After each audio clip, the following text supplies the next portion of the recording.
বিসমিল্লাহির রহমানির রহিম। শিশু মনে ইমানের পরিচর্যা 25তম দিন। তাকদীর। আল্লাহ তাআলা কোরআনে কারিমের মধ্যে ইরশাদ করেছেন, পৃথিবীতে এবং তোমাদের নিজেদের উপর যেসব মুসিবত আসে তার একটু এমন নয় যে তা সংঘটিত করার পূর্বে একটি কিতাবে লিপিবদ্ধ করে রাখিনি। এমনটি করা আল্লাহর জন্য খুবই সহজ কাজ। এসব এজন্য যাতে যে ক্ষতি তোমাদের হয়ে থাকুক তাতে তোমরা মনক্ষুণ্ণ না হও, আর আল্লাহ তোমাদের যা দান করেছেন সেজন্য গর্বিত না হও। যারা নিজেরা নিজেদের বড় মনে করে এবং অহংকার করে আল্লাহ তাদের পছন্দ করেন না। সূরা হাদীদ 22-23 নম্বর আয়াত। রাসূলুল্লাহ সাল্লাল্লাহু আলাইহি ওয়াসাল্লাম বলেছেন, জেনে রেখো সমস্ত মানুষ যদি তোমার কোনো উপকার করতে চায় তবে আল্লাহ তোমার জন্য যা নির্দিষ্ট করে দিয়েছেন তা ব্যতীত আর কোনো উপকার করতে পারবে না। আর যদি সমস্ত মানুষ তোমার কোনো অনিষ্ট করতে চায় তবে আল্লাহ তোমার জন্য যা নির্দিষ্ট করে দিয়েছেন তা ব্যতীত আর কোনো অনিষ্ট করতে পারবে না। কলম তুলে নেওয়া হয়েছে এবং পৃষ্ঠা শুকিয়ে গেছে। তিরমিজি 2516 সহি। তাকদীর উপর ঈমান, এটি ঈমানের ষষ্ঠ ও চূড়ান্ত রুকন। আল কাদা ওয়াল কদর, আল্লাহর ইচ্ছা অনুসারে নির্ধারিত ভাগ্য বা তাকদীর সম্পর্কে কোরআনের অনেক আয়াত রয়েছে। যেমন একটি স্থানে তিনি বলেছেন, ইন্না কুল্লা শাইইন খলাকনাহু বিকদর, আমি প্রত্যেক বস্তুকে পরিমিত রূপে সৃষ্টি করেছি। সূরা কমার 49 নম্বর আয়াত। আরেকটা আয়াতের মধ্যে আল্লাহ তাআলা বলেছেন, নবীর জন্য এমন কোনো কাজে বাধা নেই যা আল্লাহ তার জন্য নির্ধারণ করেছেন। ইতিপূর্বে যেসব নবী অতীত হয়ে গেছে তাদের ব্যাপারে এটাই ছিল আল্লাহর নিয়ম, আর আল্লাহর হুকুম হয় এটি চূড়ান্ত স্থিরকারী সিদ্ধান্ত। সূরা আহজাব 38 নম্বর আয়াত। আরেকটা আয়াতে আল্লাহ তাআলা বলেন, ওয়া খালাকা কুল্লা শাইইন ফাকাদ্দারাহু তাকদীরা, যিনি প্রত্যেকটি জিনিস সৃষ্টি করেছেন তারপর তার একটি তাকদীর নির্ধারিত করে দিয়েছেন। সূরা ফুরকান 2 নম্বর আয়াত। অন্যান্য যেসব আয়াতে আল্লাহ জ্ঞান, শক্তি, ইচ্ছা, সৃষ্টি সম্পর্কে আলোচনা করা হয়েছে সেগুলো তাকদীরের দিকে ইঙ্গিত করে। আল্লাহ নির্ধারিত তাকদীরে ঈমান আনার অর্থ হলো এসব বিষয়ে বিশ্বাস করা। তাকদীর হলো আল্লাহর বিধান, হুকুম এবং চূড়ান্ত পরিণতি। এর সংজ্ঞায় বলা হয়, তাকদীর হলো এমন বিধান যা পূর্বজ্ঞানের ভিত্তিতে কলমের মাধ্যমে লিপিবদ্ধ হয়েছে।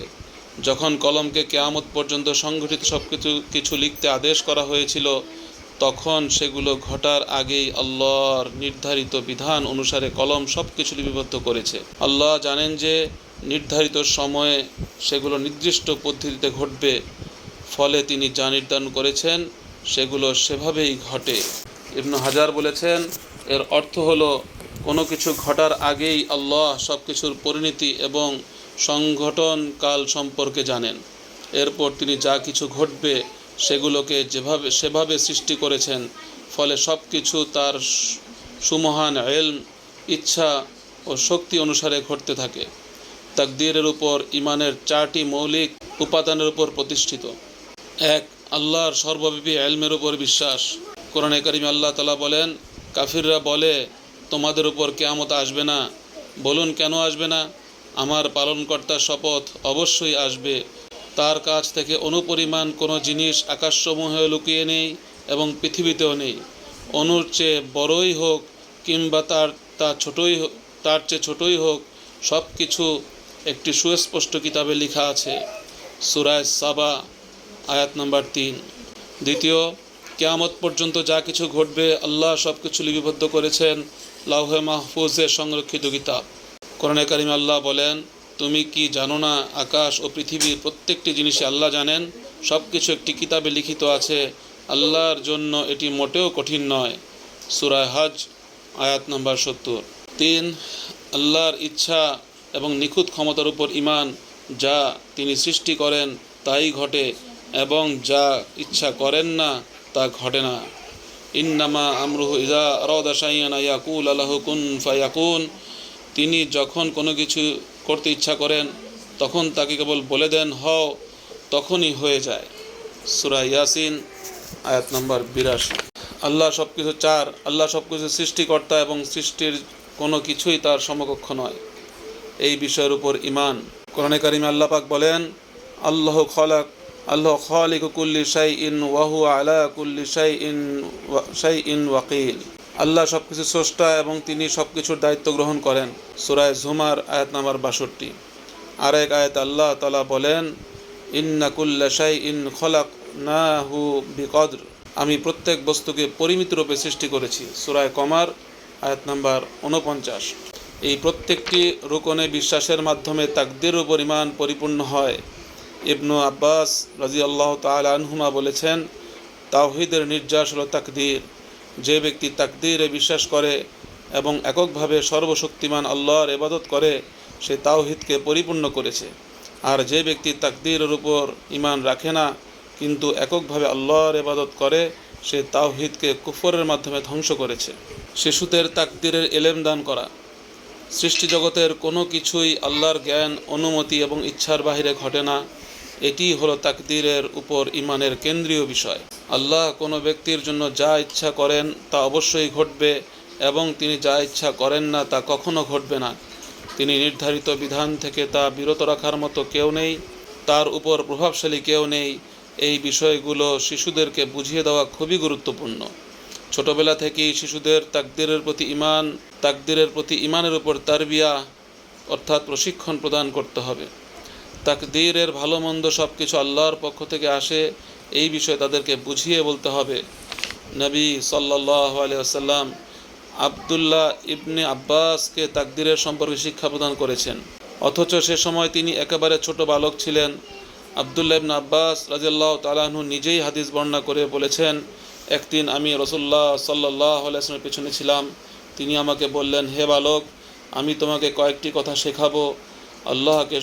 আল্লাহকে সংরক্ষণ করবে তো তিনি তোমাকে সংরক্ষণ করবেন। আল্লাহকে স্মরণ করলে তাকে তোমার সামনেই পাবে। যখন কিছু চাইবে তো আল্লাহর কাছেই চাইবে, যখন কোনো সাহায্য চাইবে তো আল্লাহর কাছেই সাহায্য চাইবে। জেনে রেখো, সমস্ত মানুষ যদি তোমার কোনো উপকার করতে চায়, তবে আল্লাহ তোমার জন্য যা নির্দিষ্ট করে রেখেছেন তা ব্যতীত আর কোনো উপকার করতে পারবে না। আর যদি সমস্ত মানুষ তোমার কোনো অনিষ্ট করতে চায়, তবে আল্লাহ তোমার জন্য যা নির্দিষ্ট করে দিয়েছেন তা ব্যতীত আর কোনো অনিষ্ট করতে পারবে না। কলম তুলে নেওয়া হয়েছে এবং পৃষ্ঠা শুকিয়ে গেছে। অন্য বর্ণনায় বলা হয়েছে, আল্লাহকে স্মরণ করবে তো তাকে তোমার সম্মুখে পাবে। তুমি সচ্ছল অবস্থায় আল্লাহকে স্মরণ করলে তোমার কঠিন অবস্থায় তিনি তোমাকে স্মরণ করবেন। মনে রেখো, যা তুমি পেলে না তা তোমার পাবার ছিল না, আর যা তুমি পেলে তা তুমি না পেয়ে থাকতে না। আরও জেনে রেখো, ধৈর্য ধারণের ফলে আল্লাহর সাহায্য লাভ করা যায়। কষ্টের পর স্বাচ্ছন্দ্য আসে, কঠিন অবস্থার পর সহজতা আসে। যখন শিশু এই বিষয়গুলো বুঝে বড় হতে থাকবে, তখন তার ঈমানে এতটা মজবুতি ও দৃঢ়তা অর্জিত হবে যে এর মাধ্যমে সকল বাধা বিপত্তি মোকাবিলা করতে পারবে। সে নিশ্চিতভাবে জানবে যে যা কিছু তাকদীরে নির্ধারিত আছে সেটা অবশ্যই পাবে, আর যা কিছু সে পায়নি তা কখনো তার জন্য নির্ধারিত ছিল না। সে বুঝতে পারবে, যদি আল্লাহ তার তাকদীরে কিছু প্রদান করবেন বলে লিখে থাকেন, তাহলে সমস্ত মানবজাতি একত্র হয়েও সেটা ছিনিয়ে নিতে পারবে না। আবার সমস্ত মানবজাতি একত্র হয়েও যদি তাকে কিছু প্রদানের চেষ্টা করে, সেটাও পারবে না, যদি না আল্লাহ তাকদীরের প্রদানের করবেন মর্মে লিপিবদ্ধ করে থাকেন। এই ঈমানের মাধ্যমে মানুষের অন্তর থেকে ভয় ভীতি এবং কাপুরুষতা দূর হয়ে যায়, দৃঢ় সংকল্প ও সাহসিকতা অর্জিত হয়। সে ইসলামের মূলনীতির উপর জীবন অতিবাহিত করতে পারে, কারণ সে আল্লাহকে ভয় করে।